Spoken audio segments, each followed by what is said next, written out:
Welcome back to Greels, Reels, and I am super excited for this episode. It is your host, Robert Greeley, and we are in my hometown of Clarenville with Clarenville native Leonard. He's currently playing for the Moncton Wildcats. How you doing, bud? Doing pretty good. Yeah. Good to be here. Man, oh man, it's been ages since we got together, but we just got together. We filmed a video that came out last night. It's basically we tried to make the ultimate fast food meal. I think we did pretty good. Yeah, it was good. Yeah. Yeah, we munched on it before. Feeling a little full right now, but we'll get into this podcast here. So, man, growing up in Clarenville, Newfoundland, playing AAA hockey, what was that like? It was fun. I mean, I have getting to play hockey with all your best buddies year round. It's really fun. Like growing up playing like minor hockey in your hometown, like with all your buddies, and it's like where the dream all starts. Really, it's just a whole bunch of fun here, and I like the group I've played with growing up. Like a lot of guys who are like still really good friends with me and stuff to this day. I had a lot of fun playing here, and I've made memories that I'll never forget for sure. And so one thing I will say, like living in a small town, like everybody talks, right? And like you said, like that's kind of where the dream all started. And I know, like, as much as, like, the positives of living in a small town, because you do have, like, a supportive community, but, like, also, within that community, sometimes, people are just, like, oh, like, because everybody says, like, oh, their kid's going to make it to the NHL, or, like, playing even, like, junior hockey at a Q level. Like, did you hear much of that noise? And if you did, kind of, like, how'd you deal with it? I actually never heard too much of it, but not... Like, anyways, it was always my dream, but I never heard too much about it growing up, really. No. Yeah, can't complain with that. Then that's yeah. It wasn't too bad for me. Like, I didn't really pay attention to it much and stuff. Like, I just do my own thing and see where it takes me. Exactly. And when you were playing with the Ice, that team's actually like pretty solid when you look back on it. Yeah. Like, I mean.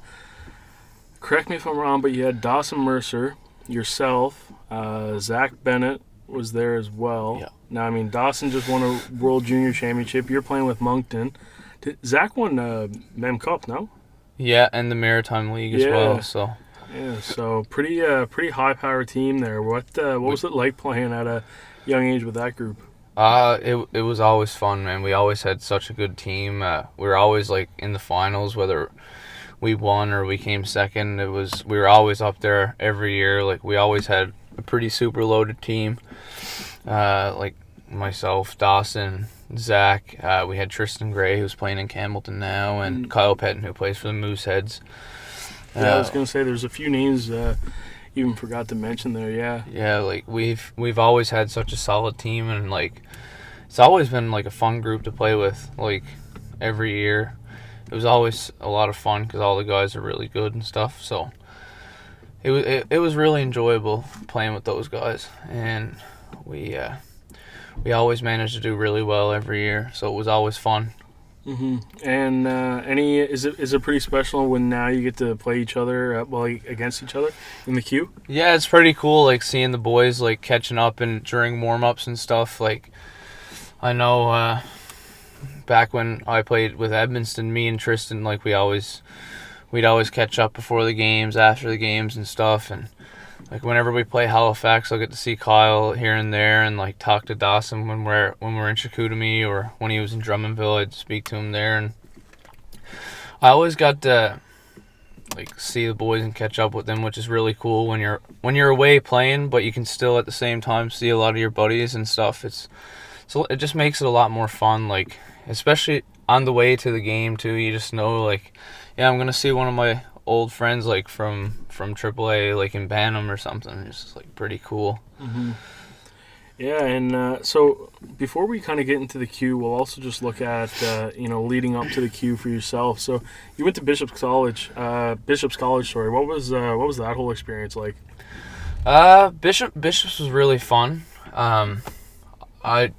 I enjoyed it, like hockey wise. It was really fun, and there's like people from all over the world, so like now I know people from Mexico and China and Europe, everywhere. Like I know people from all over the world because that experience was pretty cool.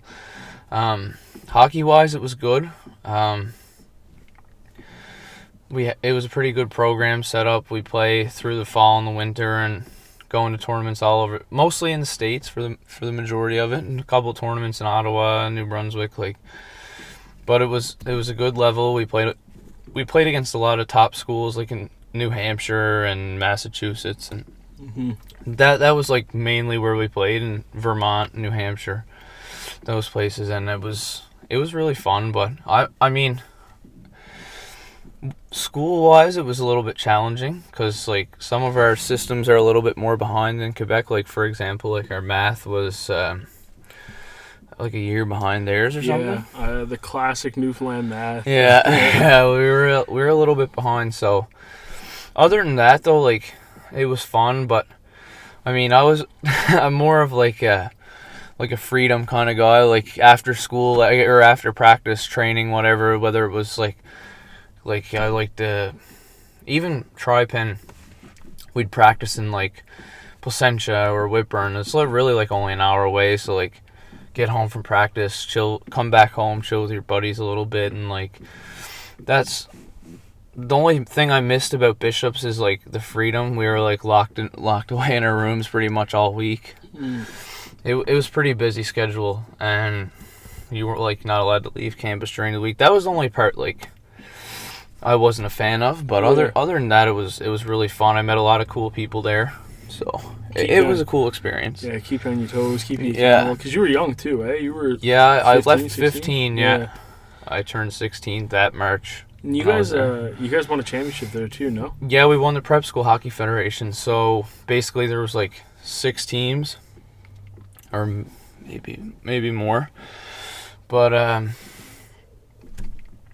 yeah, we played again. We went to tournaments with them all year. They kept the stats, like the standings. Like it wasn't a league. It was like you go to like tournaments all year round, play all the teams, whatever. They keep stats, and then there was like a national tournament. Like you go basically, and you just play all the teams, and it's if you make it to the championship game, you can get a chance to win. So if you're in last place all year long, you can get a chance to make it. It's kind of like, I don't know, maybe like more like an NCAA format than like a junior format, I guess. Yeah. Like you play every team, more teams get a chance, I guess. Okay.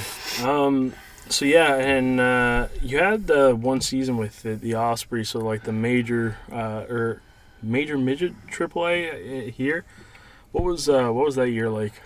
That year was a lot of fun. So I made the decision.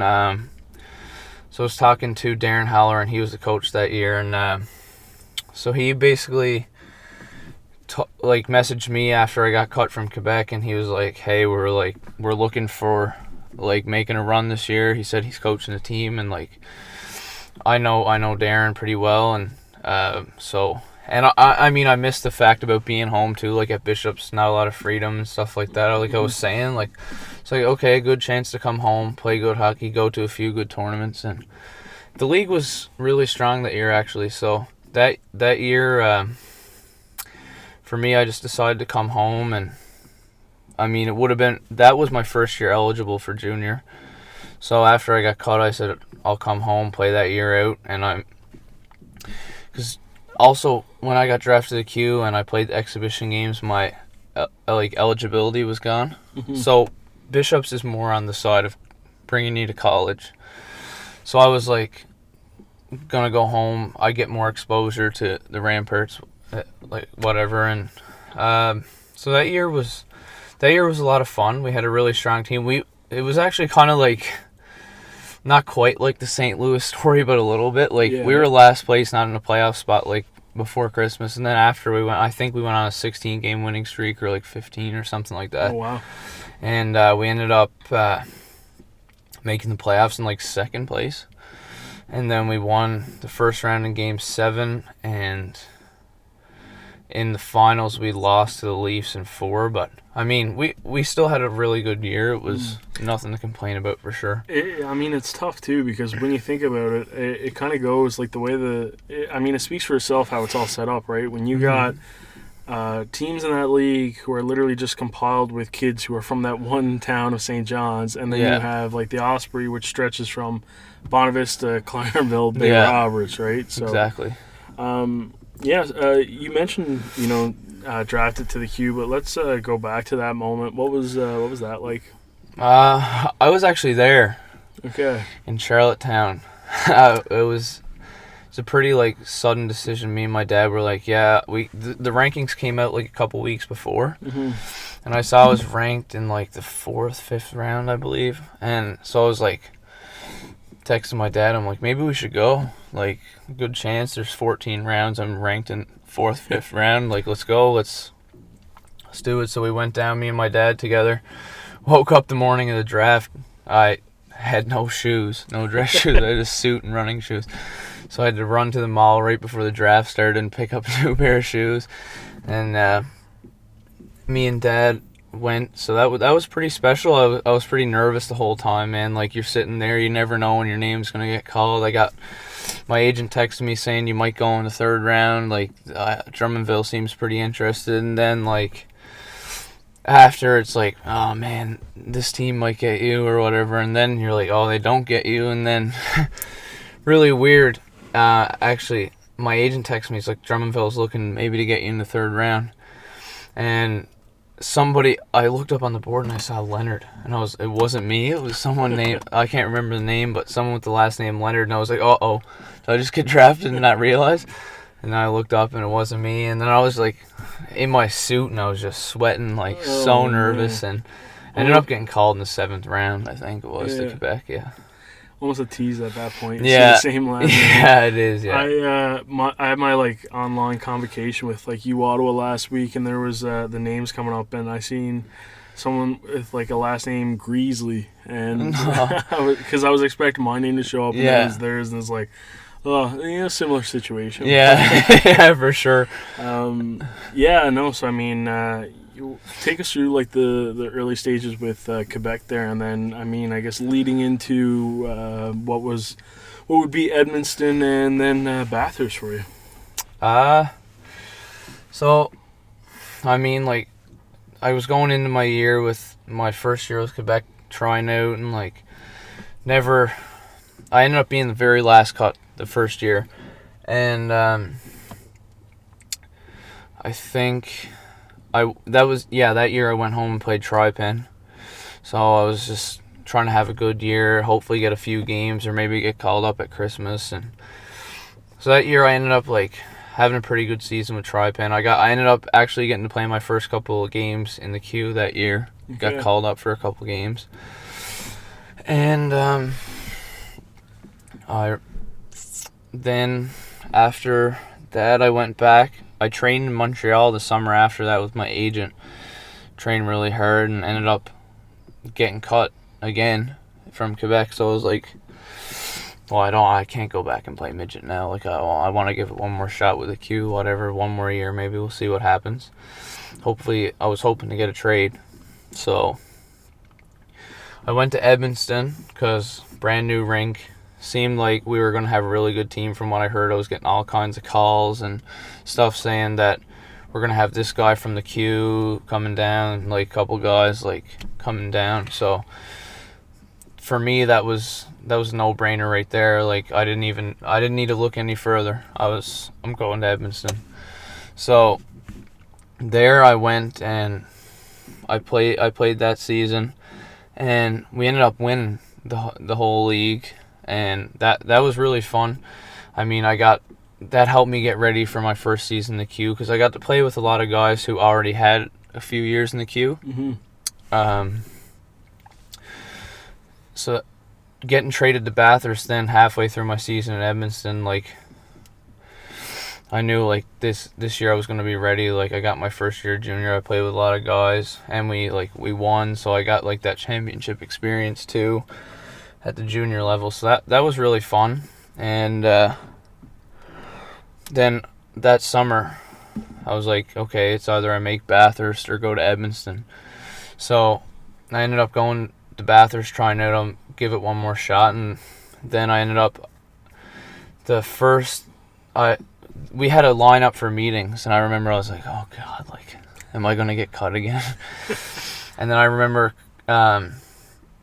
getting called in. They were like, hey Liam, how are you? And I was so nervous. I was like, God, this gotta be the year. Like, I had myself like a good training camp and stuff, and they just basically told me, they said, I think during this training camp you did enough to be a Titan for the season. So that was pretty cool and pretty special, like just making a team of like a lot of guys who just won a Memorial Cup and a President's Cup. So that was pretty fun. Yeah, I enjoyed all, like, that whole experience, like everything, like leading up to where I am now. Like I'm glad it all happened, because yeah, the process is pretty good, man. It's hot in here, eh? Yeah, definitely. I'm just sweating, man. Like, my arms are dripping here.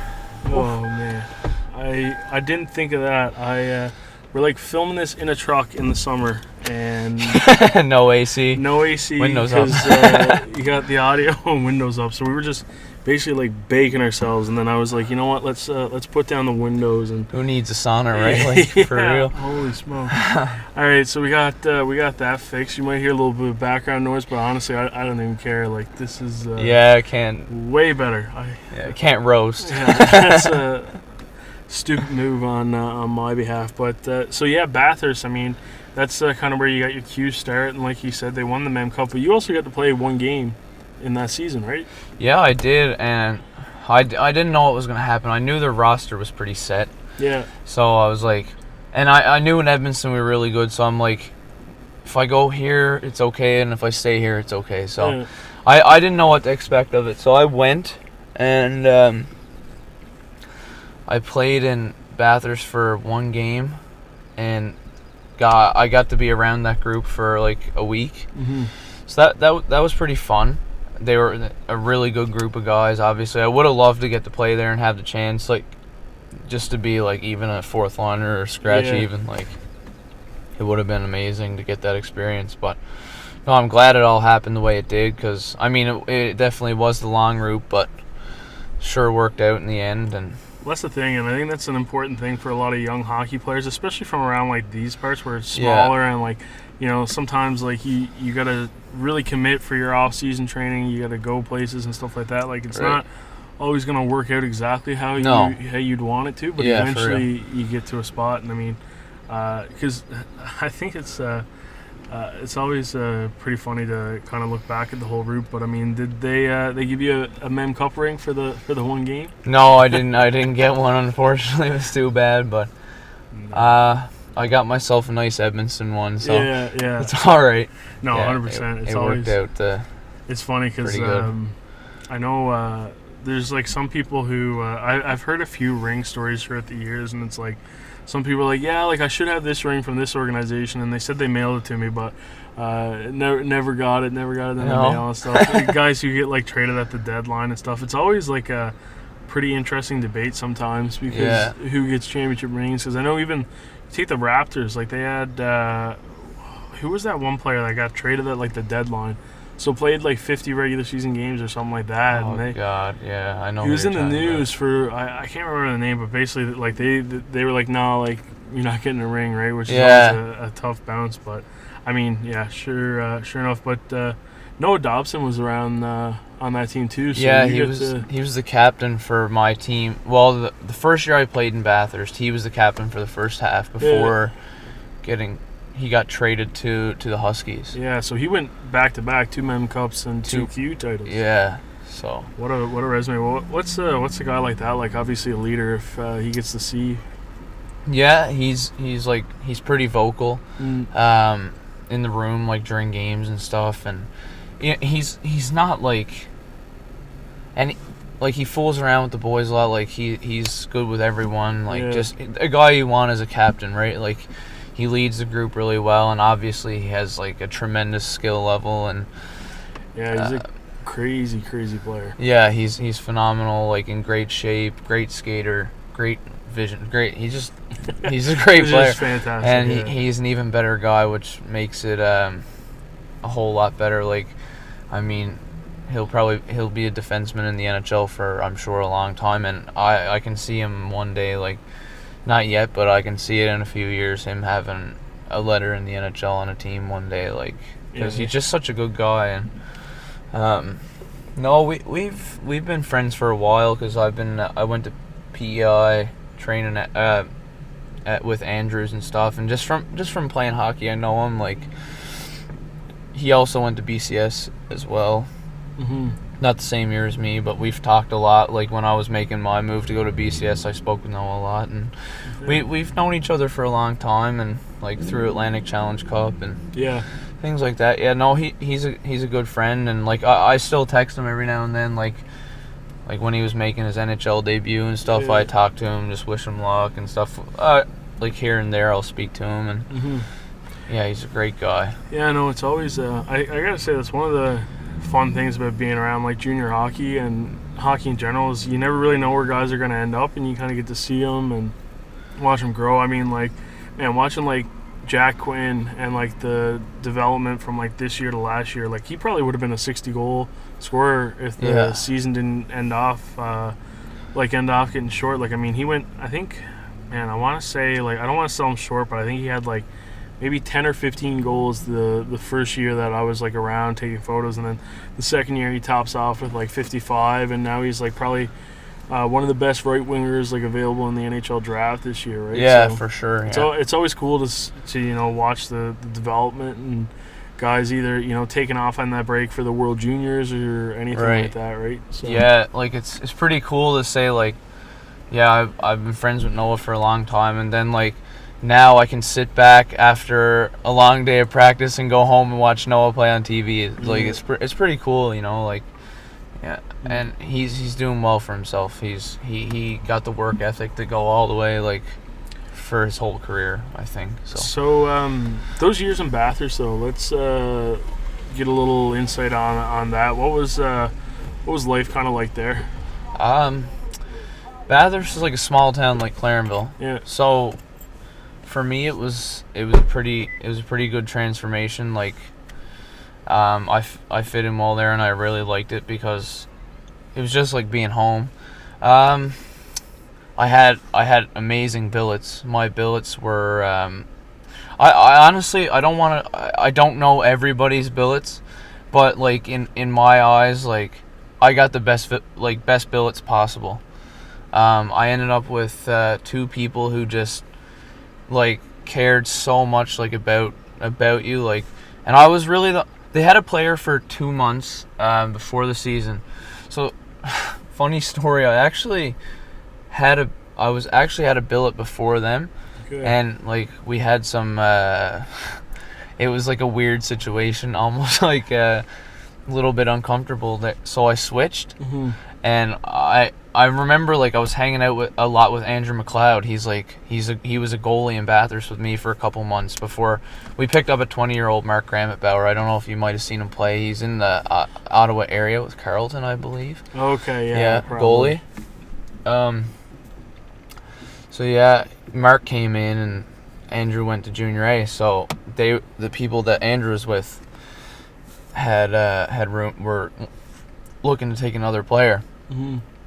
And I was like in my situation, I was like, oh, geez. And I was thinking to myself one night, I was just sitting in bed at 11 o'clock, and I DM'd my former billet on Instagram.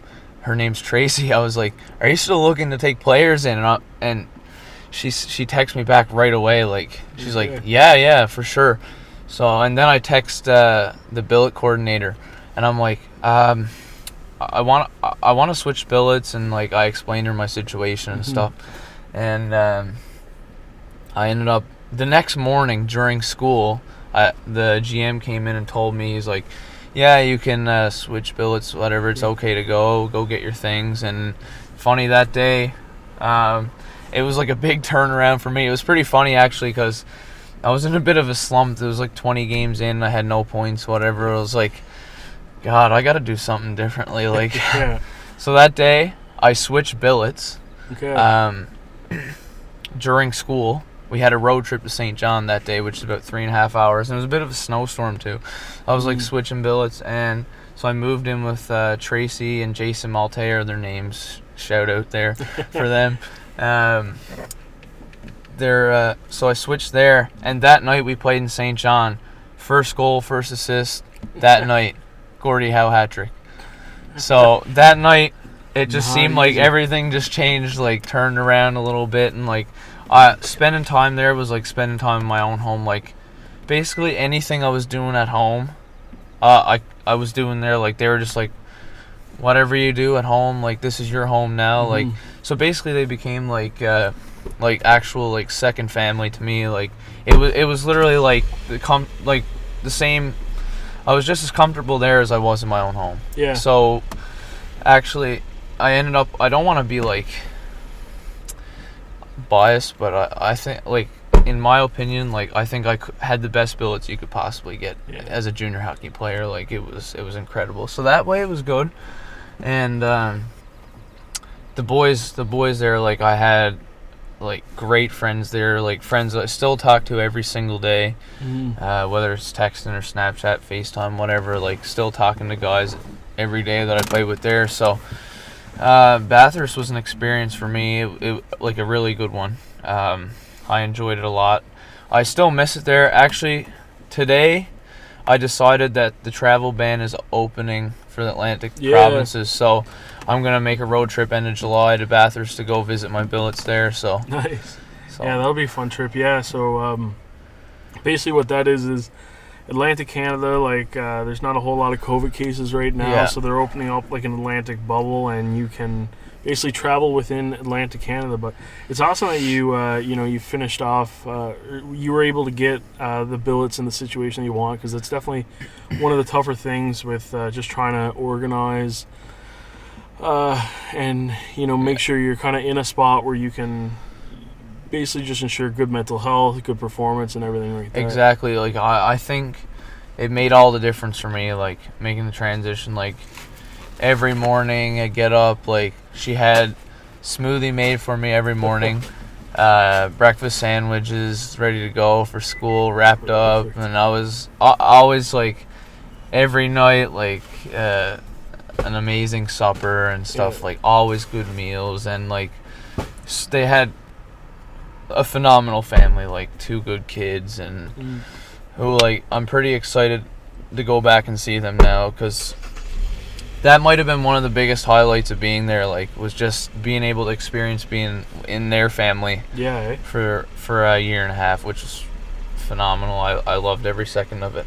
And no, there was never like an argument, nothing, like nothing, no disagreements, just straight up just happy all the time. Like it was awesome. So we'll talk about this season then. I mean, you ended up getting dealt to Moncton.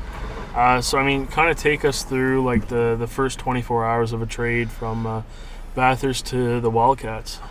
Well, it was pretty funny because people were saying, like, joking around with me. They were like, yeah, you, before Christmas, they were like, yeah, you for Rumsey and all this, and like joking around. My mom actually texted me. She goes, I was in Dartmouth at my a teammate's Ben Root. We were staying there for the night because I was going to the airport the next morning to fly home for Christmas break. So I stayed at his house because I was flying out of Halifax. And my mom texted me, like, me and Root were on the way to his place after a game in Moncton, which is funny enough. Our last game was in Moncton for the break. So we're on the way there, and my mom texts me. She goes, I don't know why, but I think you're going to get traded to Moncton for Rumsey. And I'm like, I don't see it happening, Mom. Like, I just didn't see it happening. And she was like, well, I don't know. I'm just guessing. And then a few people are, like, texting me, and they're like, are you getting traded to Moncton? I'm like, I honestly don't know. So I was sitting in the airport that morning, like, on the way back from Christmas break, and I was sitting with Ty Boland plays for UMB. Yeah, it's my girlfriend's brother, actually. Oh, okay, no way. So he's quite the player. Yeah, led U Sports. I was sitting with him, and actually, funny enough, I was sitting with Rumsey as well, and we were sitting there eating breakfast. like me and Rumsey were on the same flight going to Moncton, and my billets from Bathurst were picking me up. So it was kind of funny, it was kind of funny because we were both on the same flight, and I saw him, like, his billets at the airport picking him up, and it was like literally 5 days later, and that same lady that came and picked him up, I was sleeping in her house that night. Like, it was just weird, and I had no idea.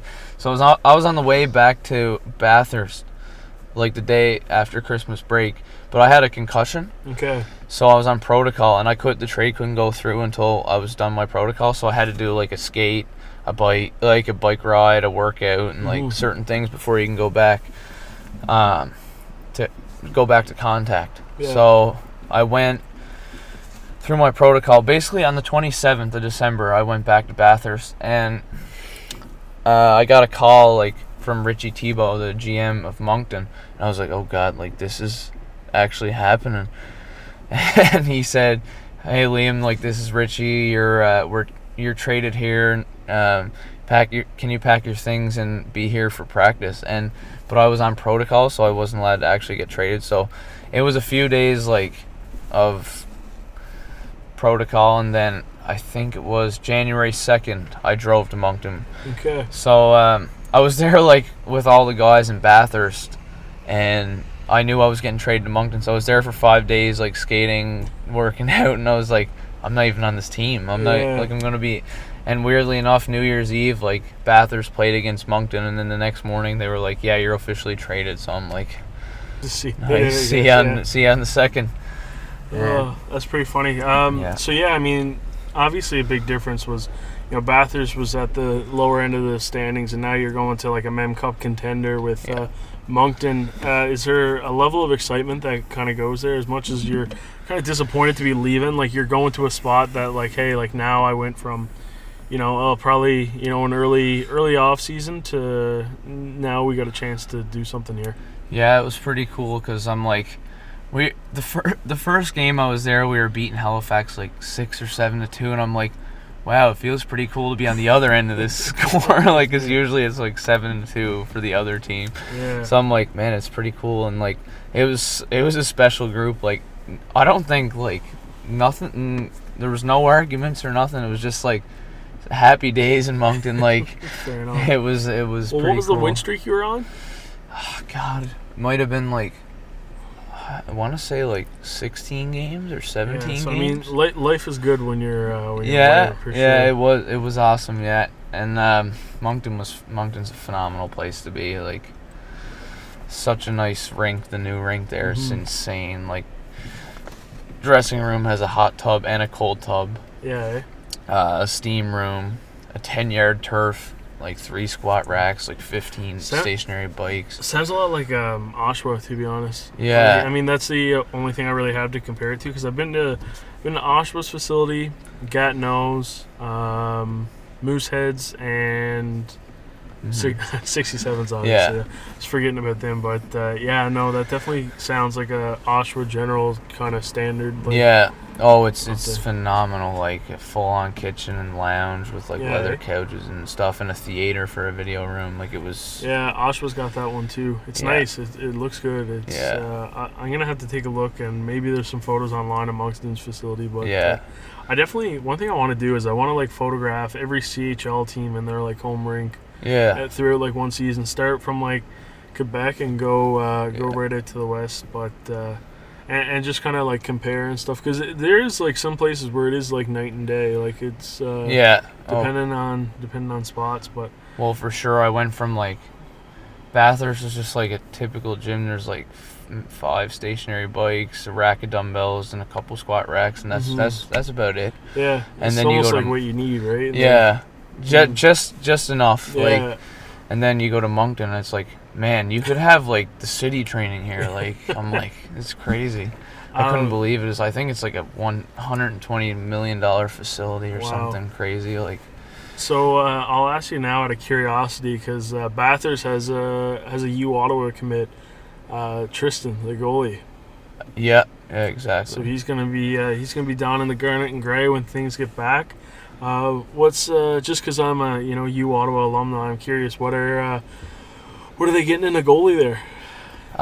For like honestly, with Tristan, he's an awesome guy. Like it makes me laugh just talking about him because he come into the ring, like I'm like a Newfoundland guy, so I'm like teaching these French guys like Newfoundland sayings and stuff. Like Tristan would come into the rink every day and he look at me and he go, what do you at every morning, like just a funny guy, and he just loves the game. He takes care of himself like a professional. He carries himself like a professional. Like and the one thing that stands out for me is his work ethic, like his compete level. Every game, he is just like working. He works so hard. Like I've never seen a guy work so hard. Like he competes like big time. Fair enough. And I also find he's really good in big games.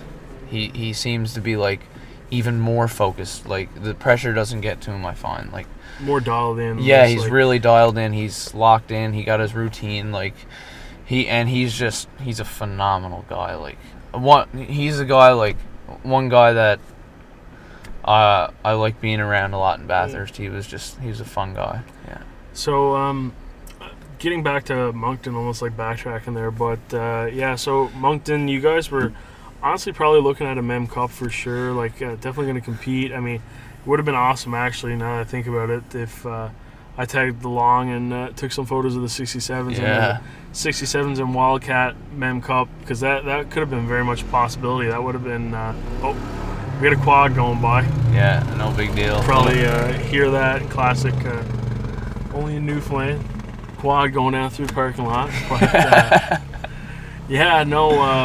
so 67s and Wildcats would have been a pretty crazy final. That would have been, it would have been a fun one for sure. I definitely would have made the trip. If the 67s were there, 100%, and then like the fact that somebody from Claremont on the other end of it, 110. Right? Definitely, that would have been something special. But unfortunately, everything that ended up happening, it wasn't the case. I mean, we chatted about it a little bit earlier when we were filming the video, but just kind of take us through like when you guys got the news that the year would be done. Well, we were there, and we were playing Cape on. I'm not sure when the season got canceled. It might have been March 12th, I believe the day was. Something like that, yeah. Our last game, it was a Wednesday. It might have been March 12th, March 11th, but I got home on the 17th, so it wasn't like long. So basically March 12th, I think that night we had a game, and I think after that game we got some news that the NBA was suspending their season, and then the next day, the day our season got canceled, the NHL got suspended as well.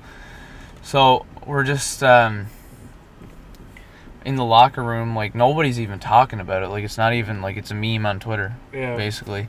And then the next day we go to the rink, and then our coach tells us, he's like, yeah, boys, like we had a normal day, practice, workout, and we go home. We're supposed to have a game on Friday, I think, against Charlottetown. And the coach was like, yeah, boys, keep your phones close, like tonight, like might be going home for a bit. So anyways, that night we ended up getting a text, the season's suspended. And we weren't allowed to go to the rink or anything, like really, or have team meetings and stuff because of the virus.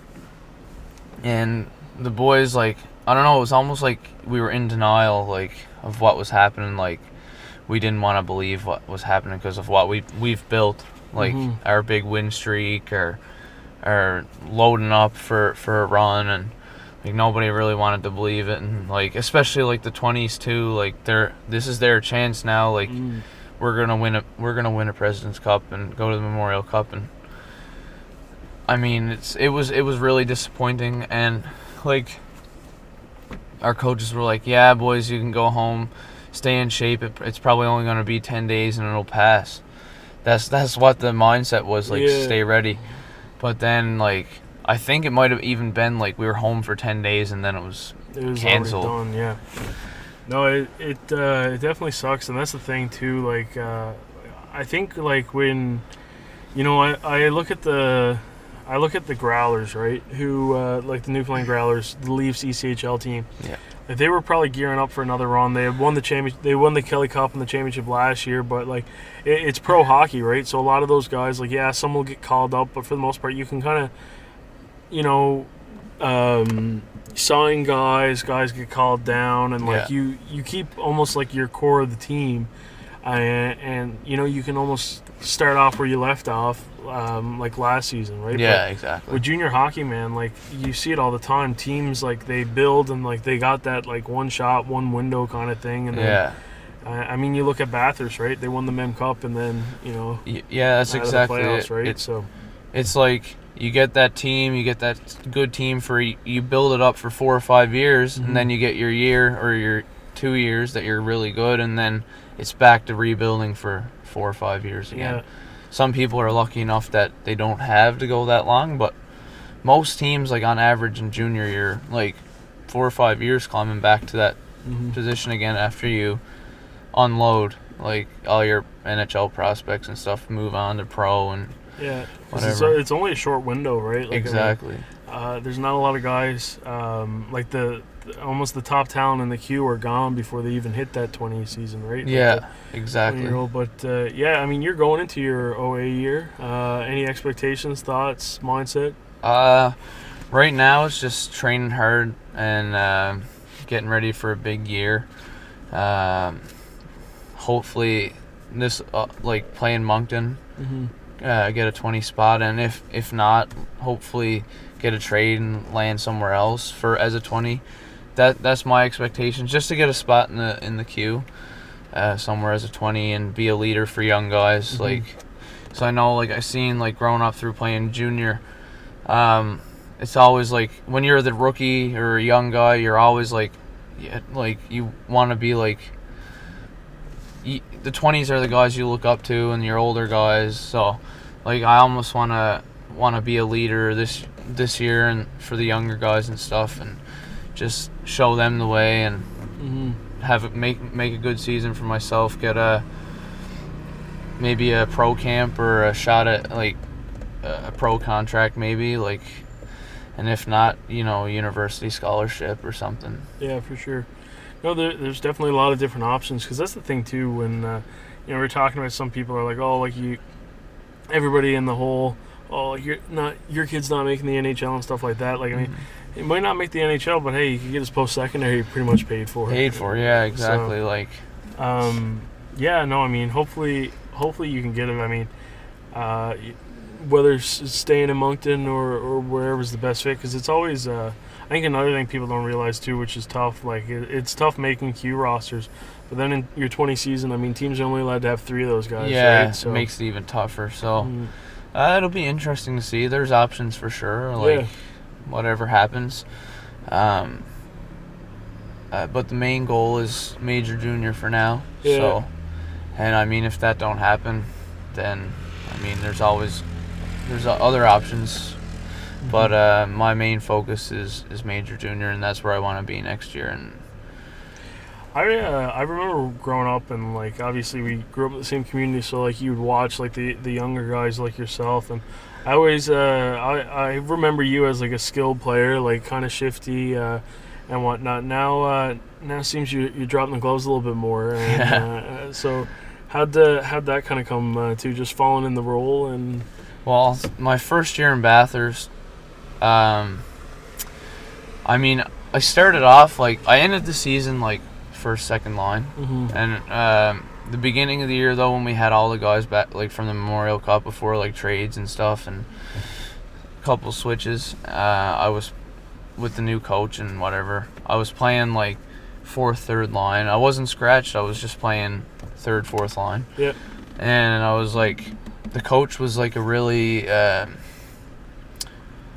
I don't know, like, he really liked the physical aspect of the game, and so I dropped the gloves my first time, and like the boys really appreciated it, and so did he. Like, he told me, like, hey, I really appreciate what you did last night, and like, and I was like, well, maybe I'll try this again sometime. So I and, you know, like myself, I'm an angry hockey player. Like Yeah. it's not hard to get under my skin playing. So like the littlest thing happens, and like I'm a physical player myself, so it's only for Yeah. me to throw a big check and someone's chasing me around the ice. Mm-hmm. So that happened a few times, and I don't know. I just honestly like I kind of enjoy it. It's kind of fun. Just the adrenaline. The adrenaline's pretty cool. Yeah. After the fight. Yeah. So I don't know. I just enjoyed it. It was, yeah, fit the role almost. yeah, and even when I started scoring more and like getting more points and stuff in the second half, I still like here and there be like, okay, the boys are down. Like we need something to get going. And like sometimes go. I didn't go out and look for it much this year, but the first year I think I led the league in fights. So I went looking for it a bit more my first year, but yeah. So I mean, you've been playing in the Q now, and the Q's actually been the Q's always developed top hockey talent. But I mean, right now there's a lot of excitement going on with some of the guys there. I mean, Alexei Lafreniere. Yeah. I mean, the dude's probably going to be a generational player. The draft lottery was last night, so we don't even know who's going to get him. Yeah. That's crazy. But I mean, yeah, Alexei is obviously like a pretty obvious name, but you've been in the Q now for a few seasons. Who are some guys that you've just been like, man, like it's pretty cool that you kind of go toe to toe with these guys and you try and outdo them and outplay them?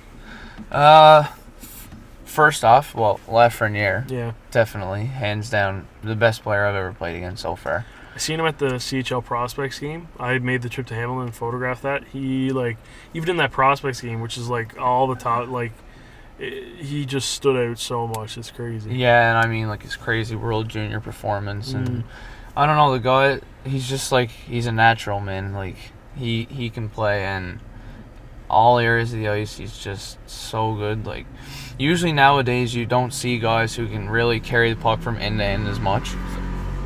But this guy... Oh, another side by side. But he's like one of those guys that he can just take the puck from end to end and just go. Like, he can score and get points whenever. So, yeah, he's definitely up there. Because I want to ask you this question. Who would you rather see him on? Because these are both options now. So would you rather him end up on, like, Pittsburgh with Crosby and Malkin? Or Edmonton with McDavid and Draisaitl.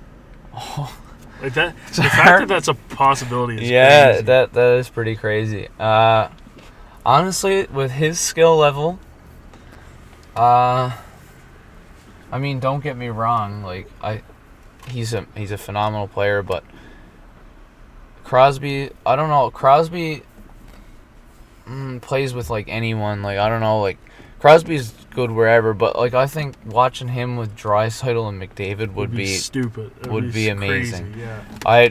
I think he could put up like 60, 70 points in the NHL. Yeah. Like that line, I think that line could produce over like 300 points like easily in a full NHL season. Fair enough. Yeah, so some other guys? Well, Lafreniere would be the most notable.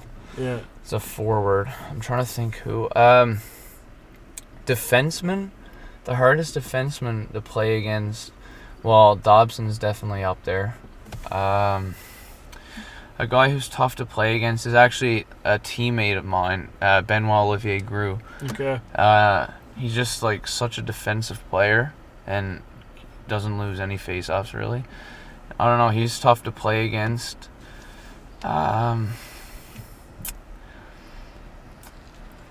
There's so many good players, but honestly, also a defenseman from Cape Breton. I don't know, like he's not a like NHL pick or anything, but his name's Kyle Havlina. Okay. He's like a defenseman in Cape, and for some reason I just have no luck like. Playing against just a guy who's got your number basically. Yeah, he's like such a strong defenseman. Like he's very like he's short, stocky, and like he's so hard to get around. Sokolov from Cape Breton. He's hard to play against because he's so big and protects the puck so well. Oh, and also another teammate, Peltier, Jacob Peltier. Yeah. He's Is he with the Flames? first round of the Flames. He's not a big guy, but like I've never seen someone so good at taking the puck from people. Yeah. It's crazy to watch him play. He's like a dog on a bone. Like just such He loves it. Yeah, he's really good. But it's hard to think. Like, No, I mean I think that's a pretty solid list Yeah. there in itself. Yeah, so I mean honestly, time flies, man. We've been at this for a nice bit here now. So this is the part of the podcast where I hand it over to you. It's whatever you want to talk about, whether it's a life lesson. I mean, maybe growing up in Newfoundland and trying to strive for the Q, teach people a little bit about that, or funny story, childhood, whatever. Show's yours, man. well, we actually, I kind of thought about it while we were going through, and we kind of like talked about it. Like, if you're like someone who's taken the path that I took, like I would just say, like, because obviously I've had it a longer route to the Q, like than most. Obviously, with my 2 years, a year of junior A, a year in midget AAA, and playing in the MHL. Obviously, like I'd like to say, like, to anyone who does goes through what I went through, trying to make it to the Q, like, that no matter where you're playing, no matter who you're playing with, like, if you're performing, like, and you're doing the little things and doing the right things, and like keep working hard, there's always going to be someone watching, and I mean there's always a window, like, to get a window of opportunity to like make the jump. And I just say to anyone, like, just because you don't make it the first year or the second year, like, don't give up, like, because there's a lot of guys out there who are playing in the NHL right now who have never ever been drafted in the Q, played junior A, like, I'd like to say, just don't give up, and no matter how long it takes, there's always a chance. You just keep working hard, keep performing, and doing the little things, being a professional, and there's always going to be a chance for you to make the jump, no matter where you are. 100%. I think that's some great advice and a great spot to leave it off. Liam, man, it's been a pleasure catching up with you. Yeah. And thanks so much for joining me. I wish you nothing but the best in your OA season. Thanks for having me. It was fun catching up, and hopefully we can do it again another time. Yeah, I mean, maybe whether it's Moncton or wherever we are, I'll take a little trip and photograph you on the ice, because I don't even think I was into photography when you were around. Like, wasn't many photos, so get the opportunity to photograph someone from my hometown. That'd be pretty cool. Yeah, that'd be fun. Yeah, for sure. Okay, guys, this has been another episode of Greels Reels. Thanks so much for listening. Review the podcast. Let us know what you think.